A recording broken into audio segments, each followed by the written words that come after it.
Bonjour, bienvenue aux Petites Jasettes pédagogiques. Bienvenue aux Petites Jasettes pédagogiques. Aujourd'hui, j'accueille Aureliane Contosta. Donc, bienvenue Aureliane. Elle est de Inspiration Coaching. Puis, je te laisse te présenter avant qu'on rentre dans notre sujet. Merci Mélanie, c'est un plaisir d'être avec vous aujourd'hui. Donc, je suis basée à Mississauga, au Canada, côté de Toronto, et Inspiration Coach, c'est mon cabinet de coaching. Je travaille pour une entreprise internationale aussi dans le service des ressources humaines et j'ai un background en éducation, des éducateurs spécialisés. Donc, voilà, on a fait la connaissance l'une de l'autre récemment et donc je suis ravie d'être invitée aujourd'hui. Excellent, merci. Mais c'est ça, je t'ai invité parce que j'ai déjà suivi une formation avec toi sur la rétroaction, comment offrir une rétroaction de qualité, comment recevoir la rétroaction. Puis j'ai trouvé que c'était vraiment en lien avec tous les sphères de ma vie, vraiment. Parce que quand je pense à mon rôle comme parent, ben, c'est certain que je donne la rétroaction à mon enfant. Je reçois aussi de la rétroaction des profs de mon enfant ou des gens qui sont dans nos environnements. Du côté employé, ben, je reçois de la rétro de mon travail ou du public avec lequel je travaille. Et puis aussi, même dans nos relations de tous les jours, hein, on est constamment en train de donner de la rétro, recevoir de la rétro. Puis j'ai pensé que ça serait quelque chose à explorer ensemble aujourd'hui parce que tu fais tellement des bons points face à la rétroaction et comment ça peut venir influencer notre confiance. Puis aussi, comment la recevoir et aussi comment la donner pour qu'elle soit de qualité, cette rétroaction-là. Alors, je disais que j'ai aussi un background en éducation spécialisée. J'ai fait des études de linguistique également à Paris. Et donc, pour moi, la rétroaction, tout de suite, quand il faut définir un terme, je regarde à la langue, au langage. Et donc, la rétroaction, le mot rétroaction, on peut le découper en deux parties. Il y a rétro et il y a action. Donc, rétro, c'est cette idée de retour d'information. Il y a un petit cercle là, comme ça, on tourne. Et action, c'est donc retour d'information en fonction de quelque chose qui a été fait ou qui a été dit, une action de quelqu'un. Donc, ça, c'est la rétroaction. On utilise aussi le mot feedback et c'est le même principe. Back, donc avec cette idée de retour, et feed, c'est de nourrir, d'ajouter de l'information en retour à quelque chose.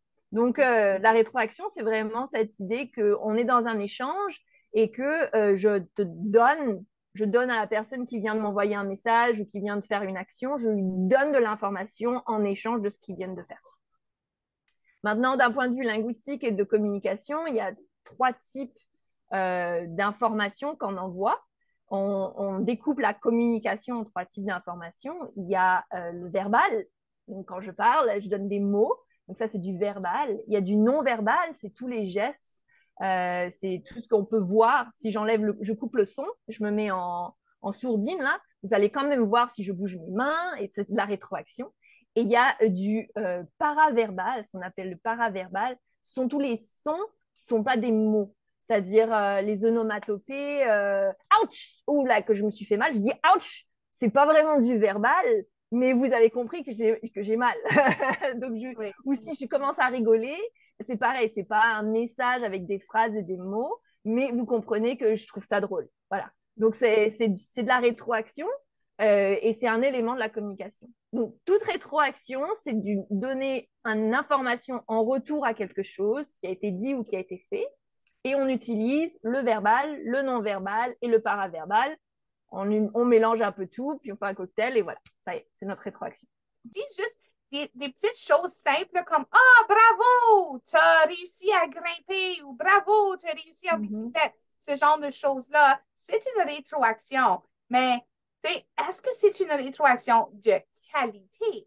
Je pense au bravo. Moi, j'ai essayé d'arrêter de dire bravo parce que je me sentais comme si, qu'est-ce que ça veut dire bravo réellement lorsque que je dis ça? Donc, quelles seraient des stratégies à utiliser pour donner une rétroaction Ah, plus de qualité. Alors, moi, j'ai 4 caractéristiques d'une rétroaction efficace. Et c'est vraiment ce que j'ai appris en faisant, hein. Donc, les 4 caractéristiques, ça forme le mot poids, si vous voulez vous souvenir, POIS. P, c'est pour personnel. C'est toujours quelque chose que vous allez donner. La rétroaction, c'est votre propre opinion. Parce que les personnes vont le prendre mal si vous leur disiez ah, tu fais ça pas bien. Mais peut-être que je le fais bien. Tu dis, je pense que tu ne le fais pas bien. Ou c'est mon opinion. Peut-être que quelqu'un d'autre regardera la même chose et ils auront une idée complètement différente. Hein? Ou tu n'es pas drôle. Non, c'est pas vrai. Je comprends pas ta blague. Ou je ne ris pas à ce genre d'humour. Voilà. Mais peut-être que mon voisin, il est craqué et il adore ça. Mais voilà, ça résonne pas avec moi. Donc, personnel, c'est très important. C'est toujours votre opinion quand vous donnez de la rétroaction. C'est votre vision, c'est votre réaction, c'est comment vous avez été impacté par le message ou par l'action. Mais ça vient toujours de vous. Donc, personnel, le P. Le O, c'est observable. C'est toujours en lien avec des actions. C'est de l'objectif, c'est des faits. On n'attaque pas la personne. Tu n'es pas drôle, j'attaque la personne. Ça veut dire que tu fais pas bien ton boulot, j'attaque la personne. C'est pas ça. Par contre, si je dis euh, euh, je n'ai pas reçu en temps ton devoir, c'est une action, c'est quelque chose que tout le monde peut observer. Et ça, c'est la bonne rétroaction. Donc, On n'attaque pas la personne. donc, si je retourne à mon exemple de situation. bravo, c'est bravo, c'est pas quelque chose d'observable. Qu'est-ce que ça veut dire, bravo? C'est juste un mot dans le vide. Mais si je dis, oh, excellent, tu as réussi à grimper, tout à fait. C'est observable, c'est plus, c'est axé sur ce que tu viens de voir, puis l'enfant va associer à l'action. C'est ça. Et d'autres personnes peuvent aussi complémenter ce que tu viens de dire comme rétroaction. Elle dit oui, oui, et moi j'ai vu d'autres enfants aussi, ils prennent plus de temps que toi à apprendre à grimper ou à te tenir debout. Voilà. Et donc on peut ajouter des informations, pareil, en lien avec l'observable, parce que tout le monde l'a vu, la chose sur laquelle on commente. Donc c'est important de vraiment faire du concret, quelque chose qui est observable par tout le monde. Observable, immédiat, le plus proche de l'action ou de l'information qui a été donnée. C'est-à-dire, si je dis à l'enfant, oh bravo, tu as réussi à grimper, à te mettre debout la semaine après où il a réussi à le faire, il va se dire, mais de quoi tu me parles? Il ne va pas connecter. Juste après, et que je lui dis, tu as réussi à te mettre debout, il va connecter, il va se dire, ah, j'ai réussi à pousser sur mes pieds, je tenu à la barre, ou alors j'ai utilisé le banc à côté de moi. Et du coup, il va commencer à construire dans sa tête ce qui l'a aidé dans l'action et pourquoi il a reçu de la bonne rétroaction. Donc, il va assimiler les éléments et tout de suite coller et va pouvoir reproduire plus facilement. Je voulais juste revenir sur immédiat parce que je veux toucher sur, on parle souvent d'être présent, puis le besoin d'être présent et d'éliminer certaines distractions ou d'arrêter d'être d'être guidé par l'horloge. Ah, des fois, on est pris sur la routine, qu'est-ce qui doit être fait, etc. Quand on est distrait par ce genre de choses-là, ça devient plus difficile d'être présent et disponible pour les enfants. Puis, dans ce que tu dis de donner de la rétro immédiatement, ben voilà une des raisons pour lesquelles il faut être présent, il faut être disponible pour qu'on puisse immédiatement redonner cette rétro-là. Parce que, comme tu dis, tout de suite, il va y avoir des liens qui vont se faire dans la tête de l'enfant. Comme, ah, ma rétroaction positive est basée sur l'action que je viens de faire. Cela n'a pas le même impact si on fait ça le lendemain ou même quelques heures plus tard. Donc, tu sais, ça revient à toucher ce point-là de c'est important d'être présent et disponible pour les enfants. Une des raisons, c'est d'être capable de donner cette rétroaction-là à un bon temps. Merci. Très important et c'est aussi un investissement sur le futur. Ça vous demande beaucoup d'énergie et de concentration, d'être présent, d'être dans l'observable, d'être attentif à ce qui se passe autour de vous et réactif. mais ça développe l'enfant d'une façon exponentielle quand il reçoit l'information tout de suite, vraiment de façon détaillée, et c'est ma quatrième caractéristique, c'est spécifique, de façon détaillée, qu'ils peuvent associer et qu'on leur donne notre opinion, puis ils ont plein d'informations et ils vont grandir beaucoup plus vite et ils vont apprendre beaucoup plus vite. C'est ça, vous le nourrissez, cet enfant. Feedback, hein, on le nourrit avec de l'information. Oui. Et donc, spécifique, c'est la quatrième caractéristique de toute rétroaction effective. Et c'est-à-dire qu'on donne du détail. Quand on dit bravo, bah, bravo, c'est un peu, je sais pas, bravo pourquoi, comment, c'est quoi la situation. Il faut expliquer, il faut rajouter un peu. Et bon, on peut rajouter beaucoup, mais en tout cas, il faut vraiment essayer de s'attarder et de donner autant de précision que possible. J'ai une petite fille, là, elle va avoir 10 mois la semaine prochaine. Et à chaque fois qu'elle a réussi à mettre le couvercle sur une des bouteilles, là, en plastique, alors à chaque fois, c'est la fête. C'est «Oh, bravo, t'as réussi à vraiment encastrer le couvercle sur la bouteille. Super, bien joué. C'est exactement le mouvement qu'il faut que tu fasses, la bonne pression. Et puis, j'ai vu que tu as hésité, c'était un peu difficile, mais tu as continué, tu as persévéré et tu as enfin réussi à mettre le couvercle sur la bouteille. Ça, c'est de la rétroaction. Ça y est, elle a compris. Alors oui, effectivement, elle va... Et maintenant, à chaque fois qu'elle prend le couvercle, elle regarde parce qu'elle attend. Elle veut de la rétroaction positive. Oui. Elle attend, elle veut essayer encore et encore et encore. Et maintenant, elle le fait presque à tous les coups. Elle n'hésite presque plus. Voilà, parce le plus elle répète, elle voit l'enthousiasme, elle voit les oh mais bravo, que je tape des mains, donc c'est du non-verbal, voilà. Puis je suis heureuse, j'ai un sourire, voilà, je lui fais des bisous. Et du coup, elle a de la rétroaction positive et elle associe l'activité aussi avec un moment de plaisir. Donc elle continue, elle essaye, elle persévère jusqu'à ce qu'elle y arrive et qu'elle mette ce bouchon sur la bouteille. Regarde, tu es en train de parler de la rétroaction qu'on reçoit dès un jeune âge. Puis, ça ne diminue pas là, avec l'âge. Le plus vieux qu'on devient, le plus de rétroaction qu'on va recevoir, puis dans différents contextes. Ça fait qu'il ne faut jamais oublier non plus notre rôle qu'on a comme adulte référent dans la vie des enfants. Comment est-ce que nous, on reçoit de la rétroaction?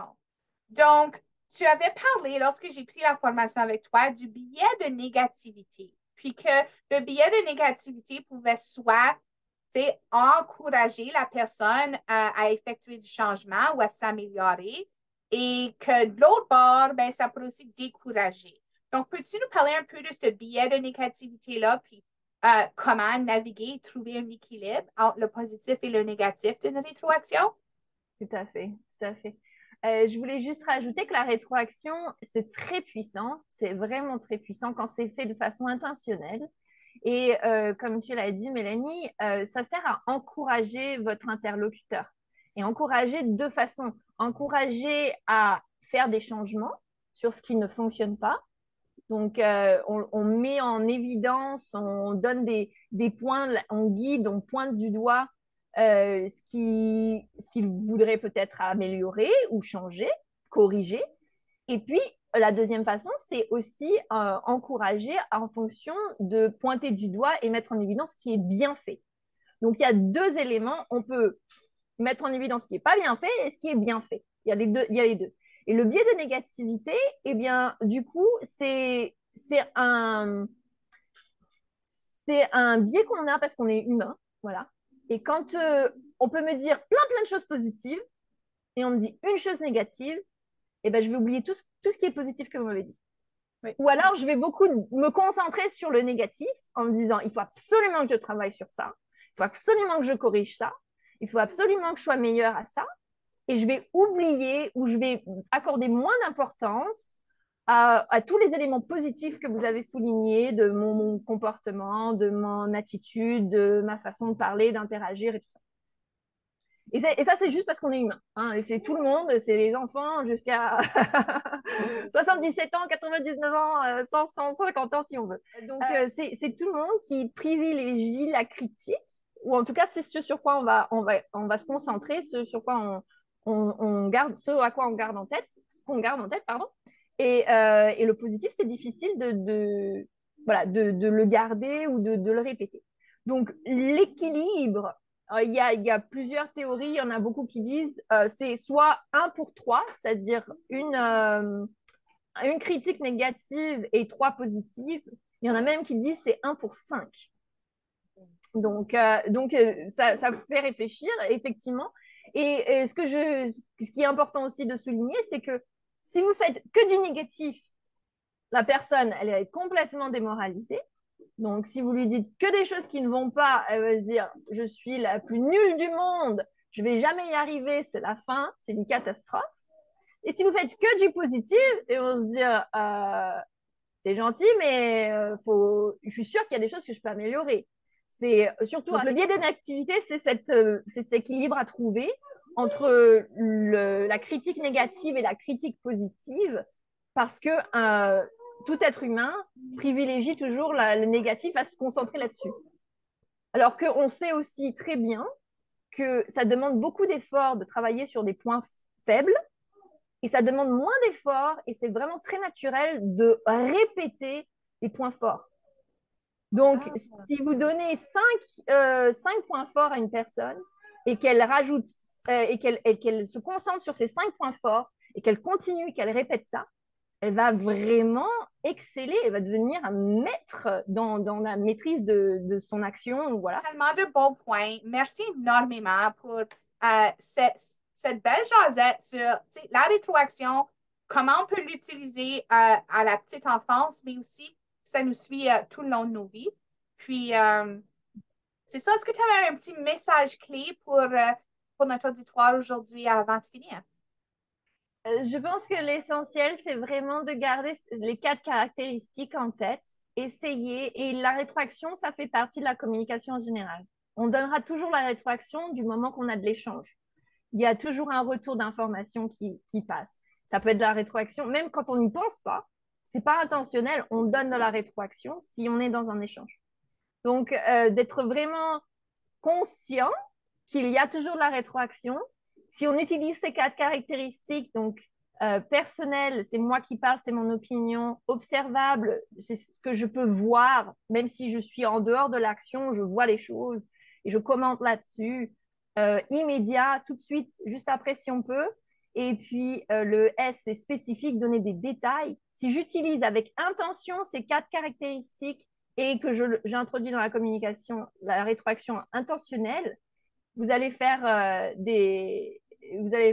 un carton et la personne en face de vous va grandir, va apprendre et va se développer beaucoup plus vite que si vous n'y mettez pas l'intention. Voilà. Donc, Excellent. à garder en tête. Excellent. Merci beaucoup. Puis, c'est ça. Continuons à s'améliorer dans la rétroaction qu'on offre aux gens et dans la façon dont on reçoit de la rétroaction. Merci beaucoup, Aurélia, d'être là aujourd'hui. Puis, à la prochaine émission. Je t'en prie. Au revoir.